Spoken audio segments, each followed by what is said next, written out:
Yeah. Yeah. I'm dying. I have the plague. Came home from smokeout, survived it, had a great time. Got to share the beautiful loser with the world. Got feedback, I would say, on the bike. And I'm home. Been home for a week.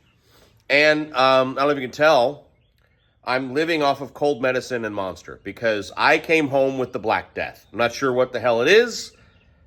Slowly dying. But let's talk about something that I learned as a kid.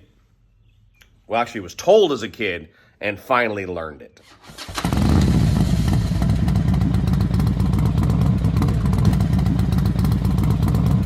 This is fine. Cold medicine and energy drink. How could it go wrong? So I got home sick. I don't know what it is, and it keeps coming back. It won't go away. So I haven't done a video in a week. I apologize to everybody, but I'm trying to get my brains back. It's not working. Oh, look, I wear glasses permanently now. That happened recently. So one of my dad's very best pals when I was a kid, I don't know if you all know this, but I grew up on the back of my dad's bike, and like me, he always sort of gravitated to dudes that were a little older than he is. I don't know why. I've always gravitated to graybeards. I love to learn from them. They're my kind of people, typically. Now, I'm not calling my friends old. This is going bad really fast. It's not at all how I meant it to go. Anyway, all of my dad's pals were retired when he was my age and I was a kid. And I remember one of them one day, we were always doing something to my dad's bike. You know, Friday and Saturday night rushing to put on a new chrome bit, something like that on his bike because he was going to be riding all day the next day, sometimes with me, sometimes without. And I remember one of his long, white-bearded, buddies walking up to him. We're at the meetup the next day. Pop's like, oh, check out, I got this new chrome battery box. I don't know, just pulling that out of my ear. And he's like, yeah, you ain't riding if you're wrenching. And it kind of, that stuck in my brain. If you're wrenching, you ain't riding. You ain't riding if you're wrenching. That old saying. And it really stuck there, but I was like, nah, whatever. You're just doing little bits to your bike, making it your own, adding little bits here and there. What's wrong with that? No big deal. But this past year, 2024, I have learned that lesson in a way that I never thought possible. And 2025 will not be like that. Actually, the remainder of 2024 and then 2025 will not be like that. What I mean by that is in 2024, what did we do? We did a whole body on this Rogue Glide ST. We did, which actually that's not hard. These new bikes, I'm not knocking them. Legos, man. New bikes are so easy to do a body swap, this, that, and the other. And also, that's not super mechanical stuff. That's just nut and bolt stuff. No big deal.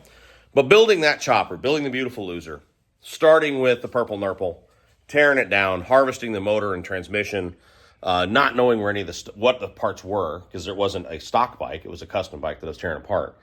Not knowing what anything was, not knowing what I needed line-wise, not knowing the size of any of the fittings because it wasn't a stock bike, not knowing any of that stuff, made for a hell of a hard project, taking that bike apart and starting fresh with a Paco frame and building the loser. Also, there's zip ties all over my floor. Anyway, starting from scratch and building that from the ground up, that took everything out of me in 2024. I don't know if you could tell from the videos, but it was not an easy task. And I was enjoying it and hating it at the same time. It was every single evening, every single weekend, every day that I should be in the saddle, I was in this garage working on that damn thing. Many, many times, you know this from videos, I'd be out wrenching on this thing, and there goes the missus right behind me, and she gets on the crossbones or whatever, and wow, there she goes, taking off. And she would go riding all day by herself on Sunday without me because I had to get the motor pulled again because it wasn't lining up, or I had to figure out why this seal was leaking and redo that, or had to, just a billion little things to get the loser on the road. And I lost a year. And while I love that bike, and I'm proud of what it is, and I look forward to enjoying it in the future, and we are going to do some tweaks. We are going to do some things to make it a little more perfect. These are all very mild. I don't want to build anything this year. Not a full build. That's, I consider, a full build. A body swap's not a full build. That's an afternoon. I don't want to do that. I lost too much time in the saddle. It was bad for my mental health. It was bad for my friendships. It was bad for a billion little things. It was bad for my relationship with my kiddo. Not that anything bad happened, but I mean, like, there's a lot of times that we would go run up to the local bar and grill for lunch, and I grabbed the little one, she'd jump on the back. She loves riding shovelhead. Like that, we missed a lot of those. I lost a fucking year to that bike. And it made me think back to that old man. If you're wrenching, you ain't riding. And if you ain't riding, your head ain't straight. So just a little bit of a warning for all of you out there. If you want to go down that path of, I want to build my own bike or whatever, I want to do all that whole thing. Just realize the sacrifices are not just financial, which those are great. Holy shit, did I spend a lot of money this year building that bike. Anyway, just know that if you're wrenching, you ain't riding. So a little bit of tweaks here and there, a lot of real flashy, and all that kind of stuff's fine. That's an afternoon. But if you start from scratch and you're going to build something with just a frame and forks and wheels, and you're going to go all together and figure out what fits and cut your own spacers and weld on your own tabs and create your own mounting system and create a mounting system for your oil tank and create a mounting system for your seat, all that sort of stuff, you're going to give up a year of your life. And I don't think I want to do that again anytime soon.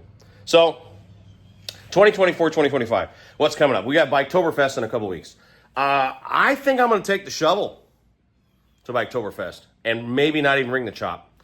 There's a shovelhead night while we're there. They won't even let you park on a lot if your bike is not a shovelhead. Now, here's the funny thing. I mean, if you have a knucklehead, you're not allowed on this. It is a shovelhead-only parking area, which is fun. And I've never taken gold member to that, so I think I'll probably do that. The Delta Bomber is at Paul's right now, because speaking of if you're wrenching, you ain't riding, Paul offered to do the bars on the Bomber. Fuck yeah, right on, man. So he's got that up in Jacksonville. He's going to bring that to me, so I will be, oddly enough, either Ubering or riding bitch with somebody up to Teddy Morse Daytona Harley on the 16th. I know it'll be the 16th.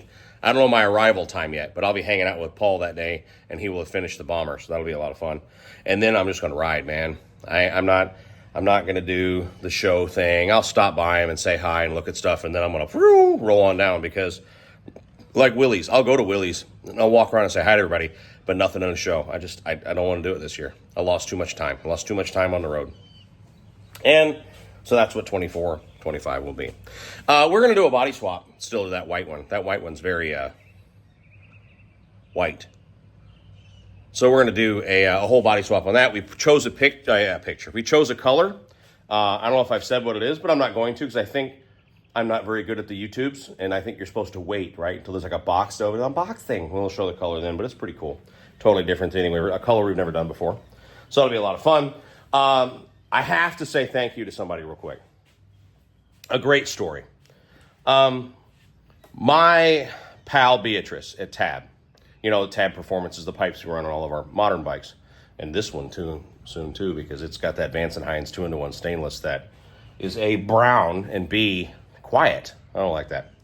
So this will have Tab soon. Anyway, so Beatrice has always wanted to sponsor the channel. And I've always said no. Like, I don't accept sponsorships, but I appreciate it. He's a pal. He's a legitimate friend. He's like, no, you have to let me do something. Let me do something. I'm like, dude, just keep us in pipes when we want pipes, man. That's cool. I don't do the sponsorship thing. Well, you all know that a charity effort that I fully believe in and love to death is Tankful. Tankful is an effort to raise money for Meals on Wheels in both Spearfish, South Dakota, and in Salisbury, North Carolina, where Smokeout is. It's headed by Heather Callan from Cycle Source Magazine.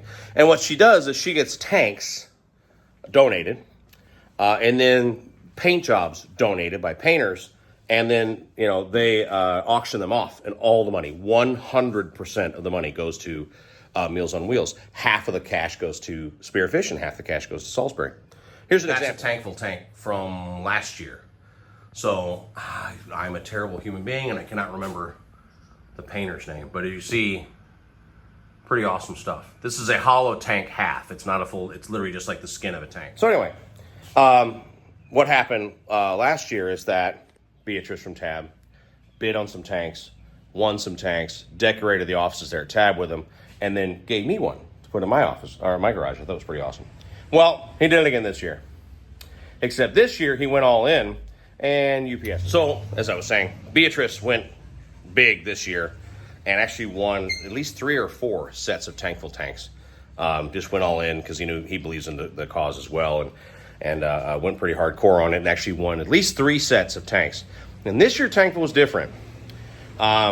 Several of the lots that were bid, that you were bidding on, were actual usable tanks. They were like split tanks, both sides, and ready to be mounted. Well, he's sending me a set of mountable tanks. I think they're WRs from Lowbrow, which are made to look like vintage racer tanks. And we're going to put them on the loser. So that's one thing we will be doing, not a rebuild. The losers, the rear fender has to come off to be either powder coated or painted to match. We'll figure that out. That's not a big deal. And then the tanks have to figure out a mounting system. But again, this is not pulling a motor, pulling a transmission, replumbing lines, all that sort of stuff. This is just a body swap, not a big deal. And we'll do a body swap on that ST. And then the wife wants to leave Bob the Builder orange. Should she? Comment down below. Should Bob the Builder get a body swap? And if so, what color? Anyway, there you go. I'm alive. Just barely. I really am sorry for disappearing for a week. Somebody out there saying, you don't owe us anything. Yeah, I do. We're pals. I owe you more than just to disappear for a week. But I've been sick as hell and still am. We need to have a live stream sometime soon. I don't know when, because a live stream of me sober is just not something you guys would enjoy that much. And right now, I'm drinking, taking my cold medicine, drinking Monster, which is healthy. But I don't know if I should be drinking whiskey along with it. Maybe I should mix whiskey in the Monster. Nothing like an energetic drunk. Anyway, I love you all to death. Thanks for hanging out. We'll be doing a lot more stuff in the future, but I just got to get past the plague. Take care of each other. We'll talk real soon.